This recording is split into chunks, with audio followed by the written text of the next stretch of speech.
Hello and welcome to another episode. I am so excited. Today we will talk about why a lot of vegans struggle with their weight. Now, I am very aware that a vegan lifestyle has nothing to do with a vegan diet, and that I know a lot of vegans actually get annoyed when people speak about a vegan diet, because I know a vegan diet is not a vegan lifestyle.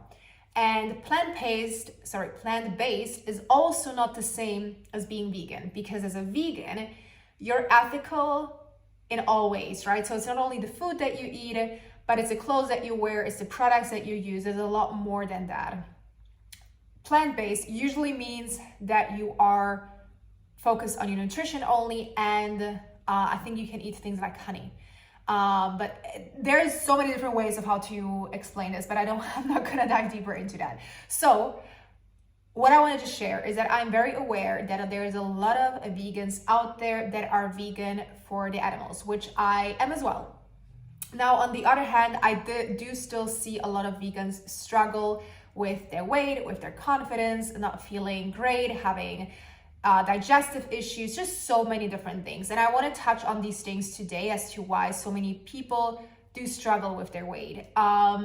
If you don't know me, if you're listening for the first time, I'm a vegan nutritionist, a certified vegan nutritionist, fitness coach, and I'm the founder and CEO of the Women's Academy of Transformation. I have worked with many clients worldwide at this point, helping them become the fittest and healthiest self on a vegan diet, and not only with veganism, but in general in life, right? A lot of women that I work with want more support than just the weight loss support. But today we will focus on the weight loss aspect, because I know how it is to feel confused about what to eat, how to eat, and I've been myself, an ethical vegan now for almost 5 years. And when I first went vegan, I had no idea what I was doing. I ended up gaining weight, not feeling great in my body, covering myself up, feeling extremely bloated, feeling extremely confused.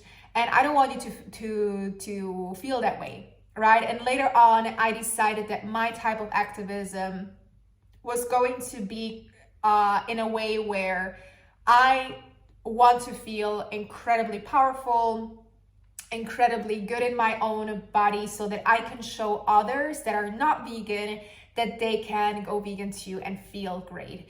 Because in the beginning, I didn't feel like I was able to do that. I felt like, because I didn't look or feel great in my body, and because I was so disconnected from my own body as well, I didn't understand how to eat the right way, and I had bloatings. I had a hard time telling other people that a vegan diet was the right way to do, because I didn't know how to tell them, because I didn't know it myself. And so to me, my best way of activism, as I already mentioned, is for you to feel awesome, for you to feel great, so that more and more people can go vegan and reduce the suffering in the world and make the world a better place, right? That's what we all vegans want to do at the end of the day. So when it comes to veganism, I think there is just a lot of confusion around how to eat the right way. And I'm very aware of that, because there is a lot of influencers out there, a lot of people that are not educated enough, they're not certified, they're not dietitians, and they share a lot of misinformation out there, which I've been there. I followed, I think she has a different name now, but I think everyone that is in the vegan space knows her, Freedy the Banana Girl. And I follow those raw diets and the like high carb fruitarian diets, like everything where there's a lot of volume involved in food, but people are not gaining weight. And so to me, coming from an eating disorder background, I thought, oh my God, this is amazing. I can just eat whatever I want. Of course, in terms of like the vegan, aspects, what everyone was sharing. And so this wasn't the case for me. Actually, it made my eating disorder initially worse, because I was just confused about why I wasn't feeling great, why I was gaining weight, and why I felt, like I was doing everything that these influencers were doing, and it wasn't helping me.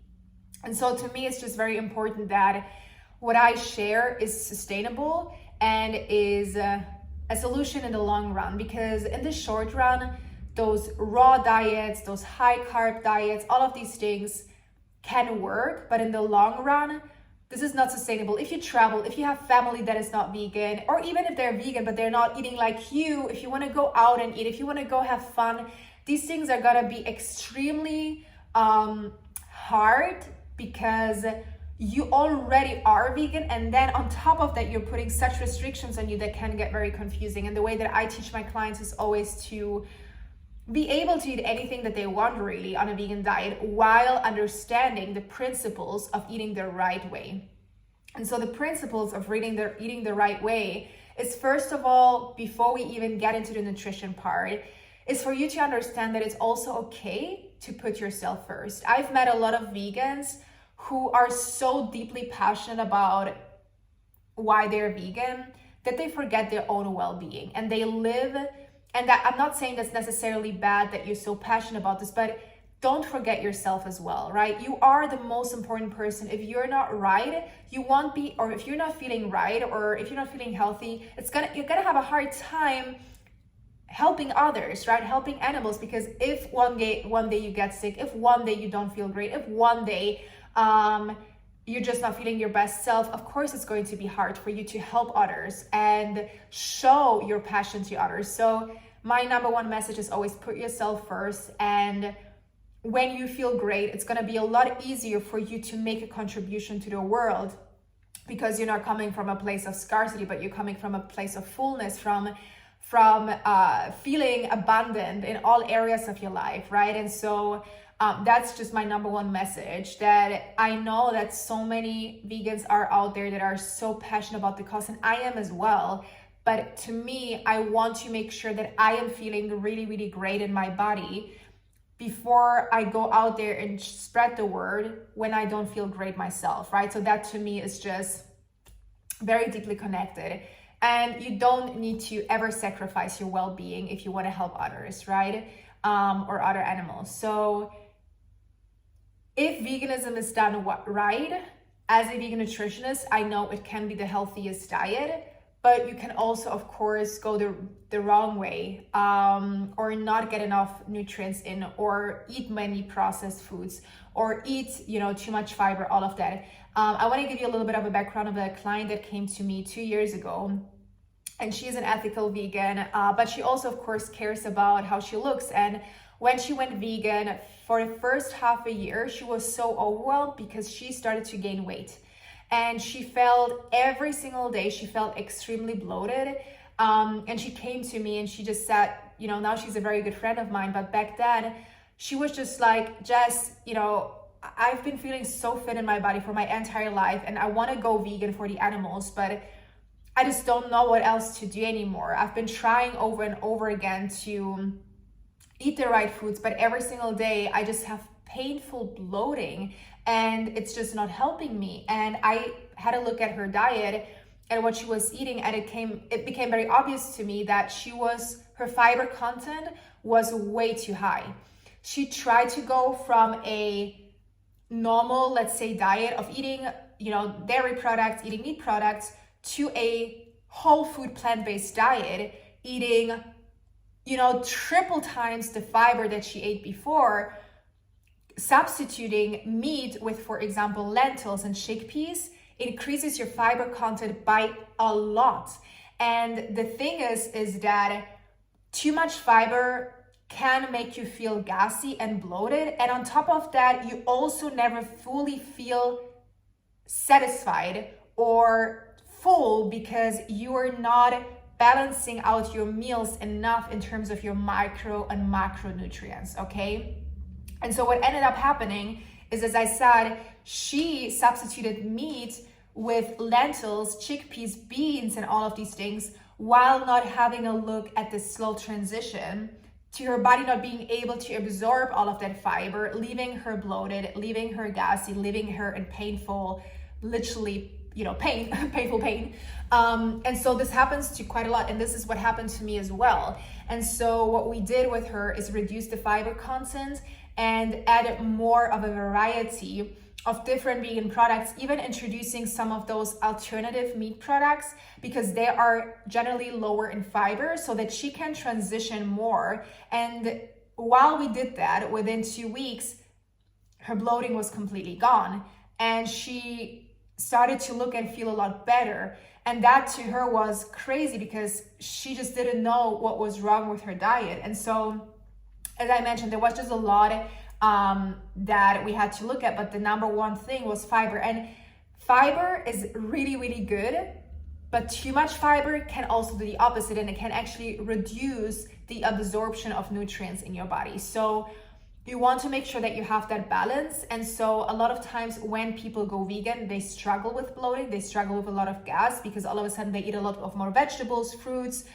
lentils, all of these things, and these things are just higher in fiber, and you're leaving out all of, you know, the lower fiber foods. And so it's important, for example, to, when you are extremely healthy, to not be scared of, for example, white rice over brown rice, because white rice is a lot lesser, it has less fiber than brown rice. A lot of people have brown rice, let's say with chickpeas and vegetables. That is an extremely high fiber meal, which can cause them feel bloated most of the time. Now, another aspect that I've seen a lot in terms of why vegans struggle with weight is because their diet consists mainly of carbohydrates. And carbohydrates, they don't satisfy or saturate you as much as when you have a balanced meal, which means you're missing your fat and you're missing your protein, okay? And eventually your fiber, depending on how you're eating. And so high carb meals, what they do is that leave you satisfied for a short amount of time, but they raise your blood sugar, they drop it again, and then you're hungry again, which can leave you feel like you're constantly never fully satisfied and you're constantly hungry. A lot of vegans that I worked with, for example, ate a lot of bread and felt like they constantly had to snack because they were never full. They felt like something else they needed to eat, and there was just always like the cycle of not fully feeling satisfied with their meals, or feeling like their energy was going up, dropping, going up, dropping, going up, dropping, right? So what we want to do is make sure you're getting enough protein as well as fat. I know a lot of people disguise fat, and I've been on this, you know, train as well, where I cut out all of fat of my diet, and that was not really a smart move, to be honest. Today, I really make sure that I have enough fat in my diet as well, and I'm not scared of fat anymore. Of course, I'm not